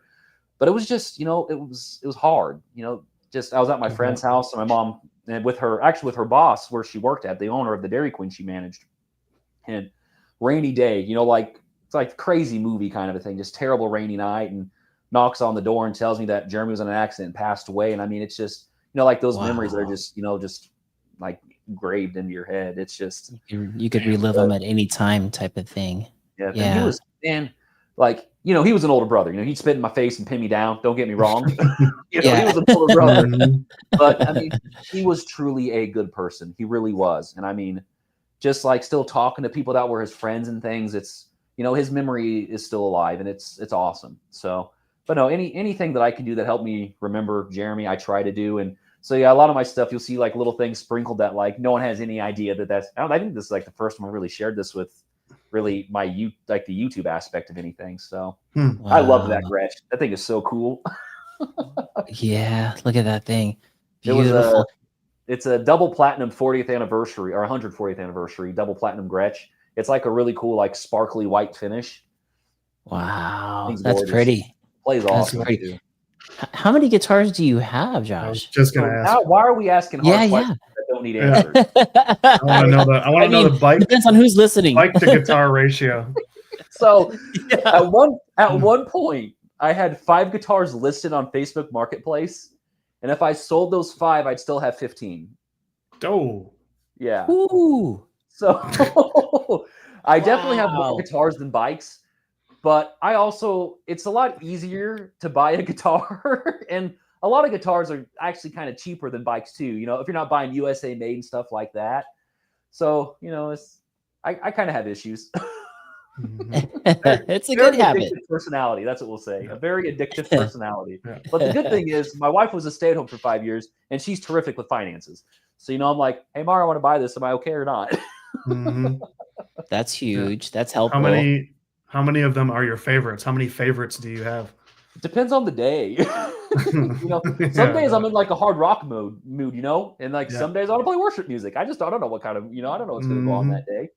Yeah. But this Ibanez is awesome. The Tim Henson one, gosh, it's my only nylon, and it's just so fun to play. Thing's gorgeous. Dang. Wow. How many acoustic to electric guitar ratio there? Is it like 50-50 or? So I only have 2 acoustic styles that are electric. That's one, and then the PRS. The rest are all electric. And then I have one 30-inch baritone that's like just tuned ridiculously down. I think the thickest string's like a 90 on it, a 90 gauge. I mean, the thing's a monster, but it's a fun one. Wow. That's cool. That's really cool. Wow, what a cool story. I had no idea that's how you started to play guitar and the reason why. That's Yep, really cool. There's a picture on Facebook that the anniversary of the car accident was like actually just about a week ago. Yeah, just right at almost. So a lot of feelings and emotions have been stirred again, just because when this time of year comes around. But it was May 3rd, 2002. But there's a picture I have that I've never shared before, and it's actually a picture of Jeremy bent over playing a guitar. And I finally shared that picture on Facebook, and it was, a lot of people didn't realize that he was wanting to learn how to play guitar, and I don't share this with a lot of people either because it's like a background story for me and how my wife and I met. But Marla and I met on a musical theater scholarship. We went to college on musical theater scholarships, and Jeremy was wanting to be in a musical his senior year. He was wanting to get all into that and stuff, and a lot of his friends were going to do it just for the fun of it, just to see what it was like. So I kind of got into it over that, which was kind of weird how it worked out for me because I met my wife that way, paid for my schooling that way. I mean, it was really super beneficial for me to do that. No doubt. Yeah, heck yeah. It Funny worked how out that really works. good. Yeah. I mean, Right? free school, get a wife out of the deal. I mean, I'm not going to complain. Yeah, that's pretty good. That's really good. And then what about the name Chicken Cindy's? Does it have anything to do with any of the sports at all or the guitar at all? Or? No, nothing. And honestly, when I first thought of the name, I really did not like it at all. Like, I didn't like it. And I was riding with my bud Jackie, and we were out on the trails. And typically when we get done bike riding, we would either, so I used to make my little head badges. So this was the original NS Eccentric when I had just got it painted and put it all back together. This thing was just awesome. Yeah, those brake levers were so cool. But me and my bud Jackie were on a bike ride, and we were talking about going to Chick-fil-A and getting chicken tendies is what we were going to get. So we were like, we got to get chicken tendies. We're so hungry. And then I said something along the lines of, nah, bro, we got to get Cindy first. And then Jackie goes, no, don't be a chicken, get Cindy. So then we put chicken Cindy's together. So literally it came from wanting to get food, but it's about riding and having fun, sending it, and not being a chicken and hitting stuff. Oh, that's so cool. Of course, the first thing you do when you get home is you Google chicken Cindy's. Nothing comes up. And it tries to autocorrect to chicken tenders every time you do it. So I'm like, you know what? I think I might be onto something. And then Marley got a hold of my art teacher in high school. Her name was Norma Swisher. Wonderful individual. Just one of those people that just has a beautiful soul. just a super awesome lady. And Marley had her draw the Chicken Cindy's logo for me. She basically told her, hey, this is what I think Josh would want. Can you draw this for him? And that was the very first one. It was hand drawn by Norma. Marley surprised me with it. And I was like, this is so cool. And like just having a wife that would think about doing something like that for, you know, her significant other. That's so, I mean, I was flabbergasted. I didn't know what to do. And then of course, now we have the stick chicken, which is the simplified version of the chicken, which I love that one. That one's the best. And the coop. I love the coop. And the coop. Yeah. So and Marley had that made for me too. A friend of mine that I went to school with, she had this made for me for Christmas one year. And I was like, it's just so cool. Like, I love that. That is cool. That is cool. And then I have, that is really cool. You guys know Berserker Nick, right? Berserker Nick. It sounds familiar. So Berserker Nick is like really big on a lot of the budget-friendly YouTube channels. He'll donate a bunch of stuff and whatnot. Just an awesome. Oh, it's screwed. Here, let me point the camera again. Sorry, it's a little dark in this corner. That old school board. I've seen that. That's awesome. He had that hand painted for me and mailed it to me. That's so cool. That's the original logo that Norma painted for me, was that Chicken Cindy's logo. And I mean, he literally messaged me. He just emailed me one day. He's like, hey Josh, what's your home address? I'm like, all right, cool. I know you're a nice dude, sure, whatever. And then a huge box shows up and I open it and it's a skateboard he had painted for me. I'm like, that is awesome. Like, are you like, what did I do to deserve that to start with? Like, that's like, what an awesome individual. And I mean, that's like one of the coolest things about like doing YouTube. It's, you know, like I'm by no means like a huge YouTuber, but the people I've met and like the people that are subscribed, I truly feel are genuine people who enjoy my content. And it's just such a cool, humbling feeling to know that like people trust my opinion or they want to watch my stuff because they find it, you know, helpful or funny, depending on my mood that day and what I do. But it's, you know, and then just opening that, it's just like, man, it's such an awesome feeling. And then like I get invited to a creator camp and it's like, man, like this is just opened so many amazing avenues in my life from a kid from Newton, Illinois, a town of 3,000 people, you know, it's so awesome. Like that you could just start recording and doing things. Oh yeah. That was the original, like Marley had a Cricut and we started making vinyls and I would cut them out and send them to people. That's cool. That's really cool. It's so awesome. Man. I love that name. Where I am. Oh, here. Then we have some of these. Oh, those are good too. Yeah, those are dope. My sister had those made for me for Christmas. So I've given just a couple of those out to people and stuff, and it's just cool. Oh yeah. I can tell you this is that I followed you strictly on your name. Like you know how Instagram always like will you know suggest Instagram always suggests people, and I was like, I don't know. I just look at through. I was like, Chicken Cindy's? Are you kidding me? Absolutely, I'm following. And then like people started calling me Mr. Cindy's. Yeah. Like, I'll get an email and they'll be like, "Dear Mr. Cindy's." It's really good. It's really good. And it's so awesome because like, and then Marley will poke the bear and she'll be like, "Hey, Mr. Cindy's, are you ready for bed?" Like, I love you. You're ridiculous. That's awesome. That is. Oh my gosh, that is cool. So, is this the original? Is this one of the original drawings right here? Yes. So that is the original drawing that Norma made. That's a cool portion of it. So she drew that, and then I took that picture and sent it to an animation company, and they took it and they brought it to life for my animation that's in the beginning of my videos. Oh yeah. And it's you know, like, and basically I said, I want this picture. I want a chicken going down a hill that's basically hysterical and like doesn't know what's going on with feathers flying. And they sent me that little like 6-second snippet. And I'm like, perfect. It's really good. That's I love it. good. And it cracks me up. It's just, I don't know. And I mean that it kind of like really like I said it like a minute ago, I didn't like Chicken Cindy's at all. Like I think of a chicken, I'm like, that's silly. Like that's ridiculous. And like now that I've like embraced and have owned it, it's like the perfect like amount of silliness, but also with seriousness the way I am, you know, like I'm one of those guys that will push you and help you do something, But I'm also the guy that's going to be like, listen, man, there's risk and reward. And it's like, if you're Mhm. not comfortable doing this, you shouldn't do it. Like, I have 2 kids to go home to. Like, I'm not afraid to say no nowadays. I'll be like, I'm probably not hitting that right now. Yeah, right. Yeah, I definitely had a lot. I feel like I've had a lot more of those days lately where I'm like, yeah, I'll be back. I'm looking at you and I'll be back. I'm going to pop this into Chat. I'm just curious about something. I just started using Chat GPT. And Okay. so I'm going to see if it'll bring a picture up. What were the terms that you used, Josh? A chicken going down the bike hysterically? I'm going to see if this Yeah, works on- basically, yeah. Dude, so Okay. ChatGPT is wild. The stuff you can get Isn't to it do crazy? and whatnot. It's like- so crazy. I'm going to see if I can get one. Here we go. Can you make me a picture of a chicken riding a mountain bike downhill hysterically with feathers flying? I'm really excited to see what this looks like. Let's see. Getting It's gonna be started, it awesome. says. It's Lots of people are creating images right now, so this might take a bit. We'll notify you when your image is ready. so here's my problem with ChatGPT. I've seen all the Terminators, so I'm terrified. Yeah, same. Right? Mhm. Yeah. Did you see My that one room is gonna robot? start attacking me.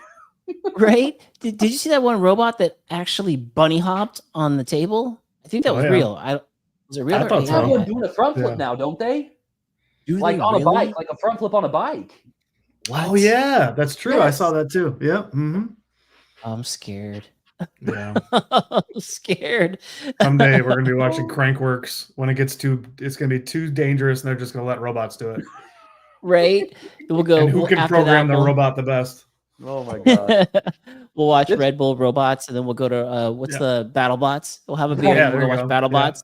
Yeah. I remember when that came out when I was young. That was so fun to watch. It was Oh awesome. my gosh. So awesome. fun. Just see What was like the one little that was robots just go killing flying everybody? across this arena and stuff. Yeah. Like Buzzsaw or like Oh, Yeah. there's a couple that yes. were really good. What Yeah. was- The one Yeah. had like the hammers that would spin, and they had to Yeah. like Yes. ban them because like the hammers would like fly off and like break the windows or whatever. And then like Yeah, ban that any one that was- would like spin. That one was getting people. It looked like a little UFO. It was just Yeah. Yep. it was just hammering people. Just Like ripping. no pun intended. Yeah. Yeah. Yeah, No pun Buzz, I intended, remember yeah. that one. What channel was that And there on? Was was that a- on Spike? Was that Spike? I swear it was like on some random because originally it was like late night television on some Was weird it? network. Yeah, I think so. I think it was we had like some something crazy like shows that. growing up. Spike or yeah. Johnny's saying yes. It really is amazing who we connect with all these kids through this YouTube thing. Yes. Oh my gosh. Okay, here we go. We got this. And for the folks that are listening in, I am Let's going hear to it. post this on Instagram, and you guys will know what we're talking about. Let's see. Wait, refind image. Here it comes. That's Ooh, pretty that's good. pretty good. Oh my Not god. too bad. Not gnarly. That's pretty What good. the I heck? love how scared he is. He or she Holy is very cow. scared. Yeah. That's Look wild. at that. What kind of mountain bike's that? Yeah. Looks like a hardtail. It's like they know what's best. Uh-huh. Right? Look at that. Well, That's and insane. mediocre mountain biker's big on chickens too. You know, he's done that a His few channel times. is off. His little side one Yeah. for his chicken on the Yes. adventures. Yeah. His little squeezy chicken thing. Yeah, it looks a lot like Oh that. my gosh. Dude, you guys, I think I found a new way for us to do thumbnails for our YouTube channels. Well, that's what normal mountain biker does. He has Is that what it AI is? thumbnails. Yeah. Really? Oh yeah. And Check them he's out. doing They're all pretty- AI. He's doing pretty good. Yeah, his long Should form see videos lately have all been AI thumbnails. It's crazy. That is interesting. That's why I It'll be refuse to click on them. It'll be interesting taking snippets from the podcast, feeding it into AI, and having it create an animation for it. Yeah, It could be cool. that could work. Yeah. Yeah, maybe. That could Or definitely to get work. people on Spotify, and well, they're listening, so they won't see it. So never mind. I'm already on the wrong track. I got a question for you guys. A quick one. Yes. Potentially a quick one. Do you guys watch Maddie Active? Yes.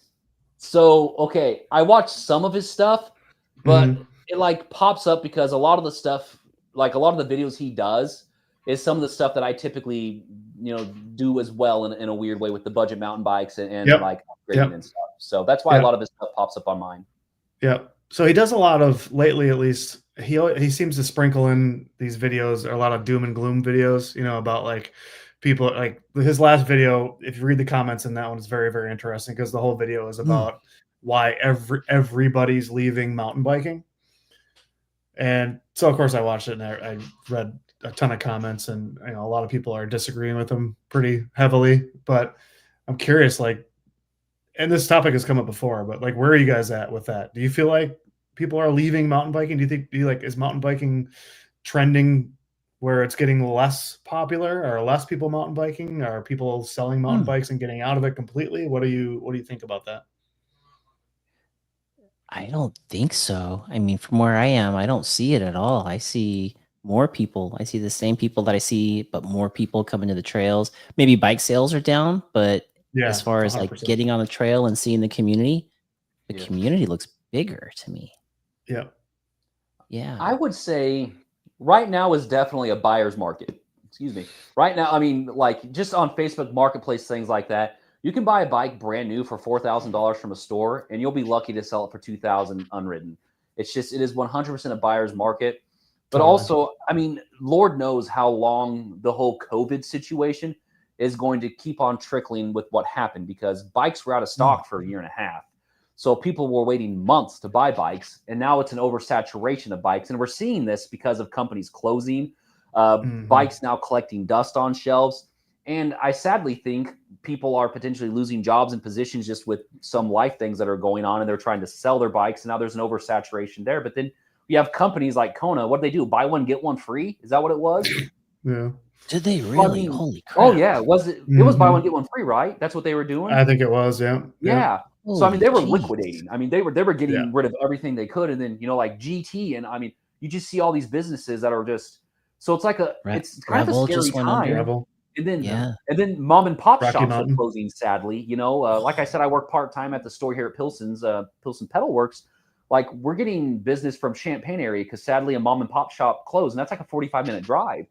And they don't have really another shop or maybe they don't like it, that kind of a situation. So they're bringing it to us, and it's kind of an interesting time. But like when I talk to Rich, Definitely. who manages Griffin Bike Park, it seems like he's doing great. He's still got foot traffic. They have ways to keep track of who's coming and who's going in that kind of a situation. But also mountain bikes really aren't typically something you buy yearly. Right. Like you'll buy a bike and ideally ride it for 4 or 5 years, give or take, until maybe it breaks or you sell it because you want to get a new one.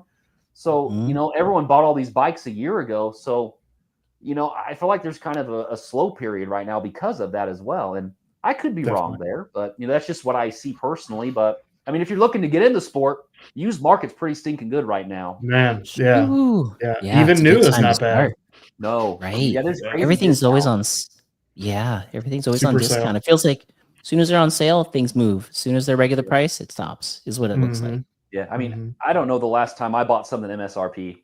I mean, I just between like 20%, 30% off coupons, things like that. I mean, it's just they're everywhere. So yeah.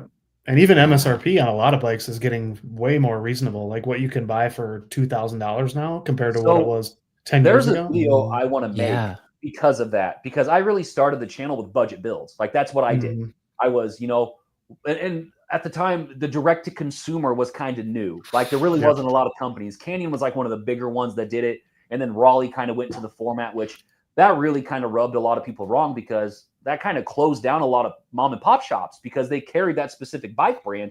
And they're basically like, hey, sorry, we're cutting you guys out. And now we're going direct to consumer. So I definitely think there's a right and wrong way to do that. But so like, I bought that Canyon Stride because the equivalent to like a Trek or a Giant was like $1,500 to $2,000 more. So it's like, why would I want to spend that much extra when I can get a direct to consumer? Because YT's direct to consumer, Canyon's direct to consumer, Evil's direct to consumer now too, right? Or are they?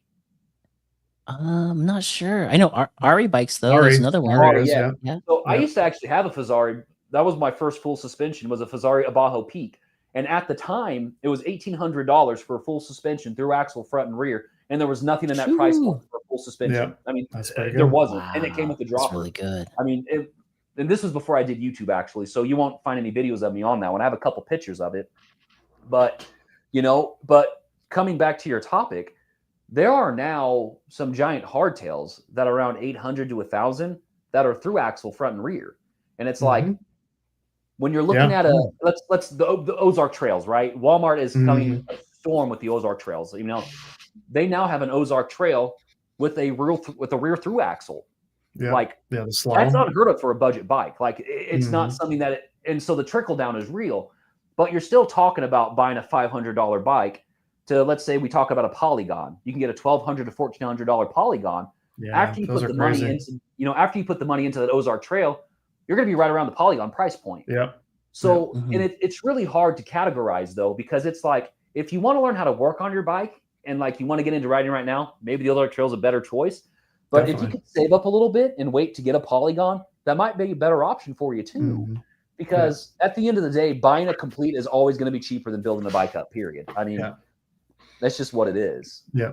But yeah, Yeah. it's the prices are really starting to get closer together for a nice budget bike compared to like a Walmart budget bike, which, that's frowned by a lot of people. And I've done some probably dumb stuff on Walmart bikes. Not Sam Pilgrim dumb stuff, but I've definitely done some dumb things on Yeah. Walmart bikes. Oh, for sure.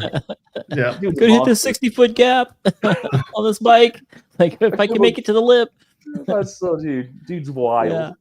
But it is So interesting crazy. to see how the trickle down. I mean, it's really coming into full effect, and it's kind of wild to see that.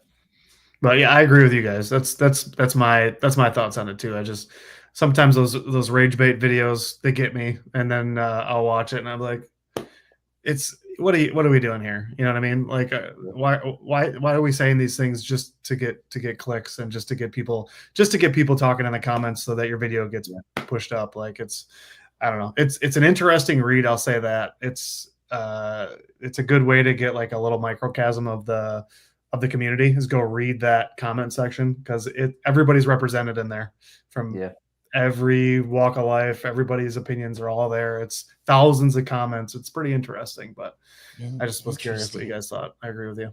It is interesting though when you look into people's opinions over things and how different they are and how extreme they are over something like a bike.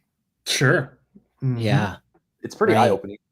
Oh, Very yeah. passionate. Like, There's a lot of passion Yes. out there. like Ryan's dirty new, his whole new thing with the e-bikes. Like that's just a lot of polarizing stuff going on there. I'm like, oh, Very oof, triggering. oof. Yeah. Yes. And I am a simpleton. As long as you treat me good, I don't care what you do. Like you enjoy life, I'll enjoy life. You say hi to me, Yeah. I'll say hi to you. Just Yeah. be respectful and nice. Like that's really all I'm asking for in this life. We're here for Right. such a short amount of time. It's like, come on. So true. So true. I've Even climbing never up to the been- top. I've never been disrespected, and all the worst things that anybody has ever said to me are in the comment section of my oval chainring video. That's Oh. it. That's the pinnacle. That's the pinnacle of the worst things anybody has ever said to me. I love It's- ovals. I love I ovals. do too. And people hate pretty them. It's like, Oh man, it's an oval. I had no idea. I didn't have a clue what I was Oh doing my when I hit gosh, man. upload. I didn't have a clue. And And it like was in wild. my brain, Opening I'm up the like, box. Yeah. An oval makes so It's much just gotta sense. look cool. I'm like, oh, okay, the science is there. This is great. Yeah. And they're like, you're an idiot. It's like, Yeah. You're everything that's Maybe- wrong with the bike industry. Yeah. I changed my chain. What do you mean? Don't do it if you don't want to. Yeah. Yeah. I had one video where someone was like, "Oh, great video until I saw you were on an e-bike. Then I turned it off." But like, I'm like, "Well, then when did you make the comment? Why did you do that?" Yeah. Right. Yeah. I go, thanks for the algorithm boosting comment, smiley face. Yes. Yes. Yeah. just me bleeding Oh, man. optimism, and they're probably just even more mad at me. It's like, I don't Of course. know, bro. Have a That's the good best day. response. Yeah. Yeah. And it's funny when you go to their profile because you're just like, well, who is this person? And you go there and there's like, they've made no content. They have like 0 videos. They Mm-mm. don't follow anybody and they're an egg. No. You're like, well, Right. that's Yeah. I awesome. think the ones Yeah. I click on it, and it's like a Call of Duty video of Rust from 12 years ago, and I'm like, oh, this makes sense. Yeah. Yeah. Uh, Damn kids. yeah. I'm like, oh, you're that guy. I know. You definitely have to have tough skin. You're like, man, I didn't think about that. Yeah. That's like, for you sure. sound like Kermit the Frog that smoked a cigarette or something. Like, it's rough out there, kids. It's rough It out is. there It sometimes. You It can't is. read it all. You can't read it all. Water on a duck's back. Let her go. Yeah. man. Yeah, exactly. Got to have fun with it. Most Josh, it's been amazing to have you on the show, man. And then JT, thanks for jumping on, and all you guys and girls in the chat, thank you for tuning in, and everybody that's listening in on iTunes and Spotify. Josh, before you go, is there anything that you'd like to say in closing, and let them know where they can follow you on your social media? Sure. So first off, just thank you, Mark, for having me on the segment. I mean, I've watched your stuff for a while, and I'm just super grateful that, hey, Johnny brought us together, and that's why I've met a lot of people is through Johnny. But I mean, obviously, if you're not subscribed to the segment, please do that. I mean, just a wonderful individual, had so much fun here. Super stoked that Dusty was able to jump on too for a little bit. I mean, I'm super excited for the creator camp and everything. But no, I just, I kind of do everything bike related on my channel. I got a YouTube Chicken Cindy's, an Instagram Chicken Cindy's, TikTok Chicken Cindy's. You'll find my stuff kind of everywhere. I do post a lot of the same stuff on everything. So, you can follow me and everything if you want. If you want to just do one or the other, you can do that too. But pretty much everything bike related on my channel. I kind of specialize really with like bang for buck mountain bike stuff. So like, what's the best way to spend your dollar to stretch it the furthest for the best, upgrading your bike, whatever you may have, that kind of a situation. And I do a lot of stuff. We've talked about it a lot, and you'll see guitar stuff every now and then. You'll see skateboard stuff every now and then, but our primary is the bikes and upgrades is what I like to do in reviews and unboxings. So if you ever find your way towards me, I'd appreciate a like and follow. And again, just super thankful to be on this. Really had a good time. That was a fun one. Fun one. Thanks again for tuning in. And don't forget to check out JT, the Dusty Dutchman, out there on YouTube. Yeah, JT, tell them where they can find you as well. Same kind of, well, everything but the TikToks. I got Facebook, Instagram, YouTube, the Dusty Dutchman, at the Dusty Dutchman. Yeah, same sentiments as Mr. Sendy's. Mostly bike stuff. No guitars, no skateboarding. I'm not the multi-talented individual that's above me both ways probably. But yeah, just bike stuff. But yeah, the Dusty Dutchman on all your favorite platforms except TikTok. Nice. There you go. Thank you all so much for tuning in. This is episode 179 with Chicken Cindy's Mr. Joshua. See you guys out on the trails, or we'll see you back here in the studio for the next episode, and see you guys at the top.